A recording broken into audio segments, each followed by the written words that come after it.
welcome to day three of the 20th Annual Player Networking event. This is your official welcome, and I am sitting here with the OGs. I say that with all due respect and affection, of course. The OGs of this 20-year experience that has expanded this year to now a 3-day event happening here in Miami. Mr. Guy Troop, CEO, Troop 21 and Associates, and Mr. Kirk Dixon, COO. Y'all don't know what it took to get these two to sit down. They are two very busy men putting this thing together, running it, managing it, because it all started with a vision and a conversation. So it was important to me to get you all on here to talk about the history, because a lot of people don't know where this thing started. They see it happening every year, and now this year, being the 3-day thing, seeing it expand, I thought it would be interesting to tell the birth story and show the partnership that you two have had for so many years. Wow. Well, thanks. I would start by OGs. Is that the same No, group that's like the BGs? No. OGs is original gangster. Oh, nice. Okay. You know, see, I said that. See, I got you. I'm a little naive. I didn't know. Old school. But I like OG better. Yeah. But I knew Kirk didn't know, so. But we have to put it out there. Put it out there for everybody. So it looks like Neapolitan ice cream to me. Kirk, Claudia, Monique, and Guy. Nice. Happy to be here. Well, I will tell you, when we started this event, Kirk was an executive at Reebok, and Reebok was really the foundational company that decided to help athletes in transition. A good friend of his and mentor who we're going to honor tonight, Jimmy Jones, had a vision to help athletes become much more than that. And so, really, I was just a young guy with enthusiasm and interest and a desire to help players. And I was mentored by Kirk and Jimmy from Reebok to move this thing to another level. So that we used Reebok's resources, the NFL's resources, and our young minds to get it going. And if I could just add one piece to that, one thing that the guy did mention is his heart. His heart has always been with the players. And even though he's right, the league, the Alumni Association, the Players Association have made extraordinary gains in this area of career transition the last 2 decades. In the beginning, the thing I know that moved us at Reebok was Guy wanted the truth. He wanted to be able to look in a player's eyes and know that we were really helping them. Yeah. He knew that they could be more than a football player, that they had extraordinary lives, careers, contributions to make off the gridiron. But he just needed some help to prove it. Yeah. And that's, I know, one thing that warms my heart, Monique, is that today when I walk around and see what has manifested itself after 20 years of perseverance and a commitment to stay the course, it's really true to those original roots, guys, when you think about it. Without a doubt, yes. So the NFL, PA, and the league cut a $300+ million deal to help players in the last CBA. That number will go up. 32 teams now have standard programs to help players.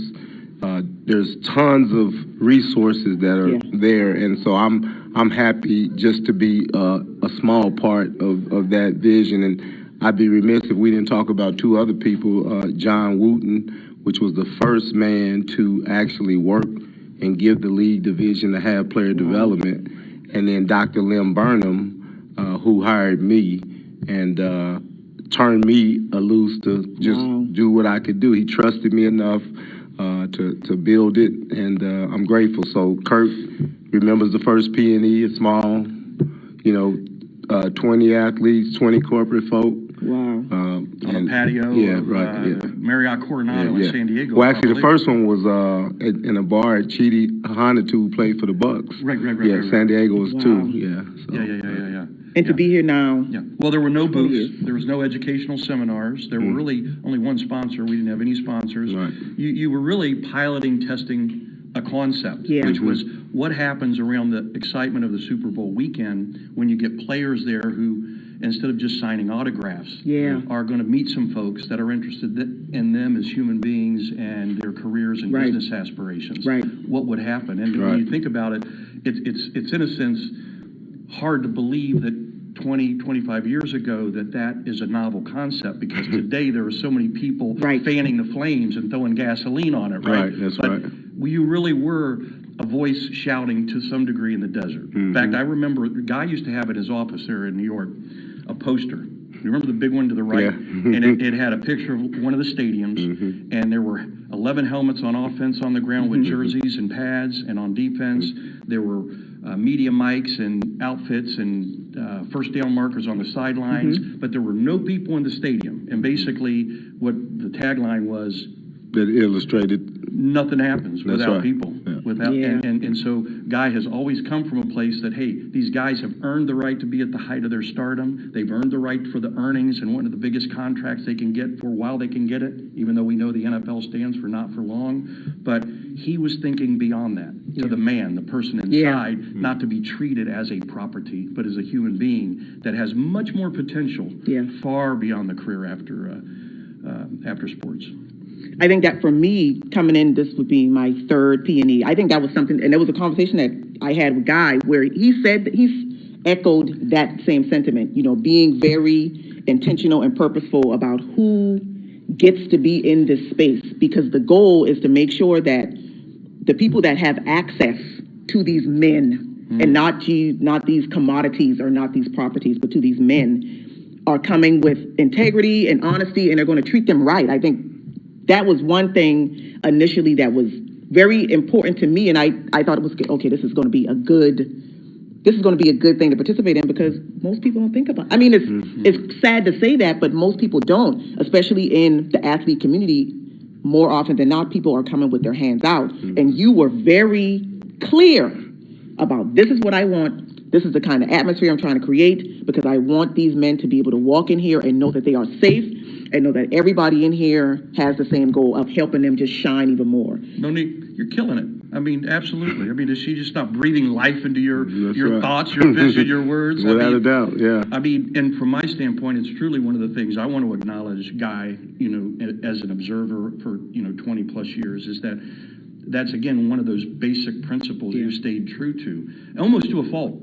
I mean, it is not inexpensive to put on a venue every year at the Super Bowl. Someone's got to pony that up, and folks assume if they see the shield or a logo of this sponsor and this and that it's a big check with a lot of numbers following. That isn't always the case. There have been lean years, there have been down years, there have been up years, but at the end of the day, it was never about, let's leverage the backdrop of the Super Bowl and this coolness, sexiness factor of the league and the NFL and NFL personalities to make money for ourselves. Right. No, it was almost to a fault the exact opposite. That's right. And anybody who did not pass that filter test over the years, whether they were a sponsor, an individual who was an autograph seeker, they didn't get back. They didn't get to come back, did they? That's right. And it's a risk-taking world we live in. And so what I always wanted to see was a opportunity for new people to enter the space and old friends to vet them. So it takes a village.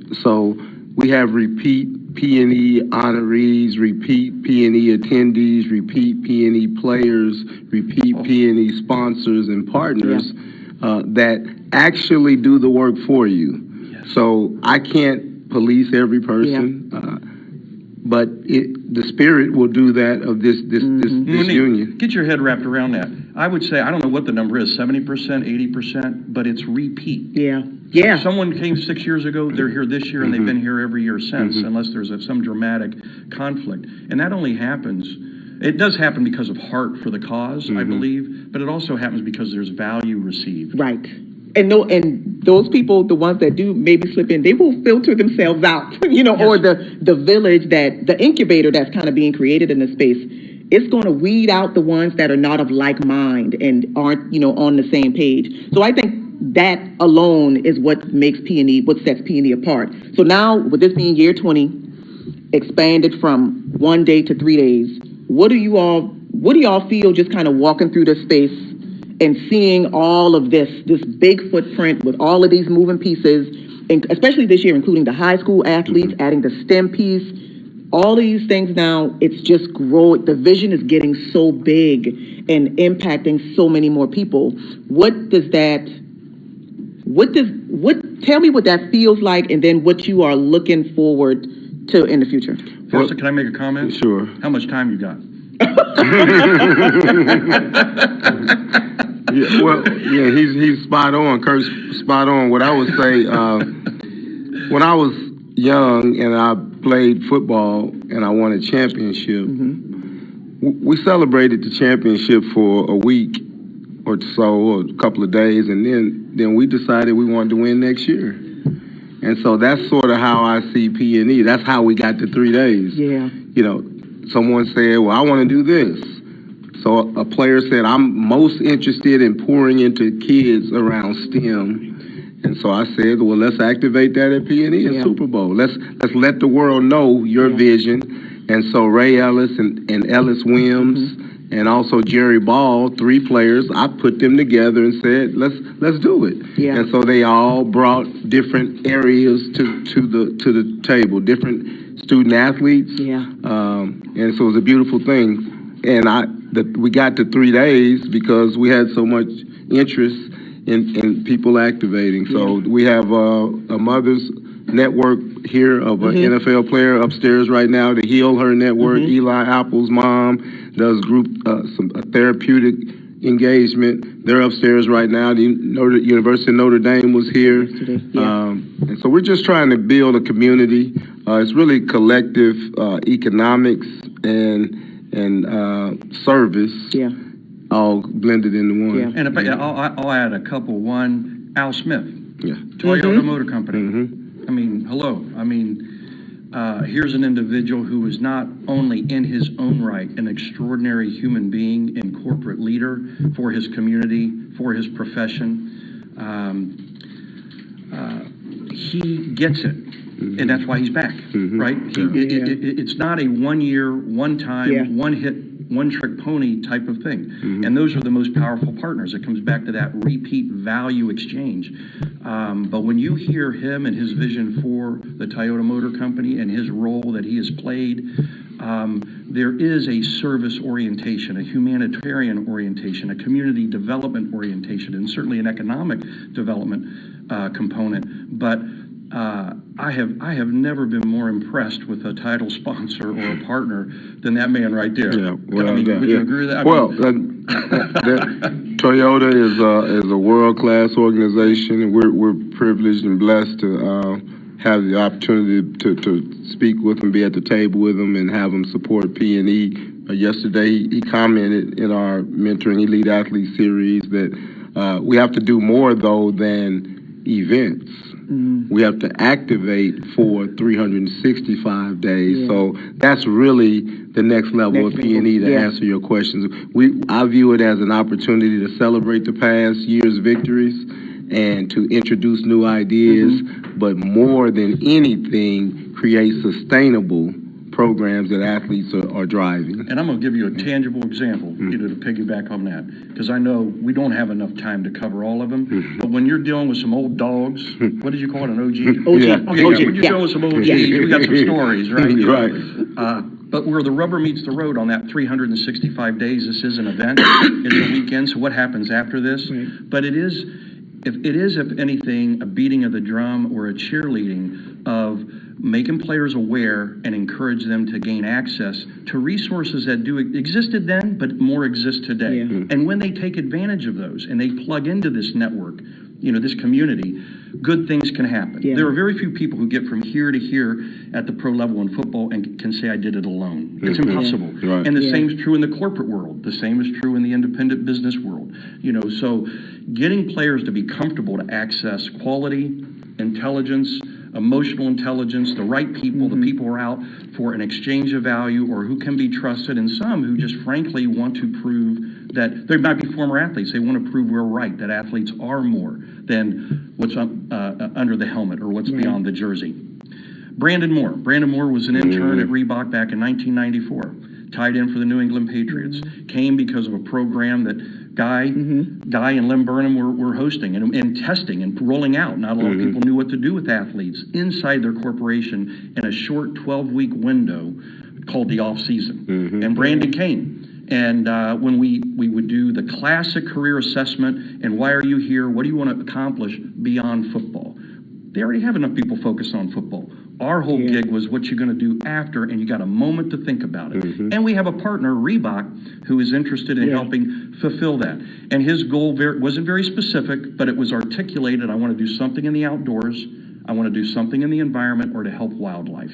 And we put him to work and had him meet and intern with some of the folks around the company that were more in the research and the science area. I'm not saying that we're going to take any more credit than we deserve, but it is a player development program that gets a player connected to the right people to transition. All Brandon did was he finished his undergraduate degree at Duke. He went on to get a master's degree at Arizona State in zoology. He went on to get a PhD at LSU, and now he's down at Louisiana Tech as a professor, he and his wife, and they're leading experts in the bayou on the effects of high mercury levels on gore and on alligators. Wow. Now, this is a guy who's knocking people's heads I off forgot about it. 25 years ago. Wow. Troy Barnett. Troy Barnett comes, he's a liberal arts political major from North Carolina, walks on, gets a job with Bill Parcells at the Patriot.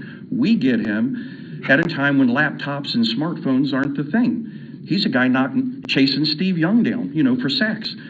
We put him to work where he said he wanted to go, IT, an emerging field.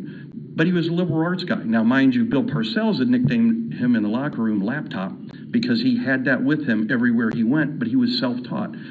The first 12-week internship that Guy designed was, Kirk, can you just rotate him around to the different IT departments, 2 weeks each, meet the people and see what they do? And that was an investment on our part. It was job shadowing, but it was giving him an awareness of what's possible. Yeah. He came back a second year, which was pretty much the goal and the promise, right? And then we let him pick one of those 6 IT departments that he could get an in-depth 12-week experience with. He came back a third year after his third season with the Patriots before blowing out a knee and got another experience. And I say that to say this.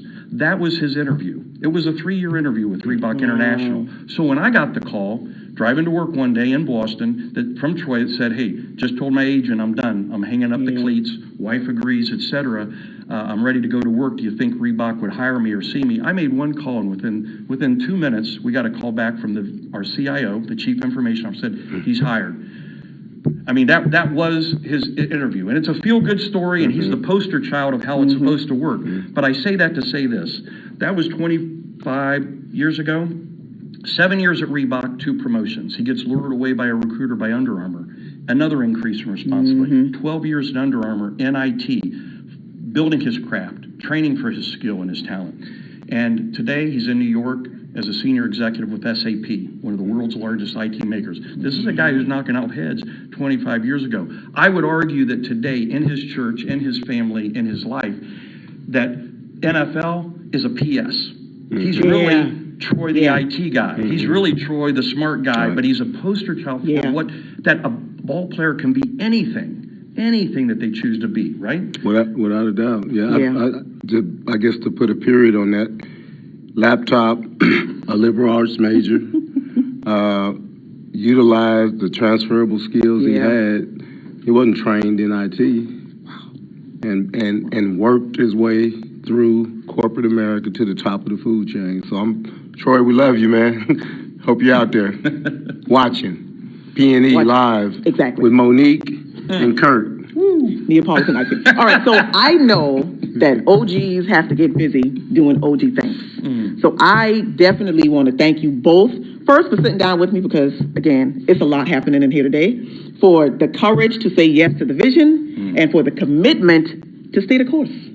Well, everybody can't do that. Well, I appreciate Monique James and Renegade Creative Marketing Media Group for all that you do. You jumped in here a few years ago, and before you know it, you're gonna own P&E with the media. So, hey, that's what it takes. We're really trying to create entrepreneurs and B2B relationships. So we appreciate you coming and I appreciate every year having us. Thank you for the invitation. All right, you all. Thank y'all so much for being here. Day 3 has officially been kicked off with these two. We have to go. Stay tuned to the page. Follow the page if you are not already following. Tag somebody that needs to hear this story. Tag them in the comments. Share everything that we're doing today. Stay tuned. We'll see you in our next broadcast. Bye.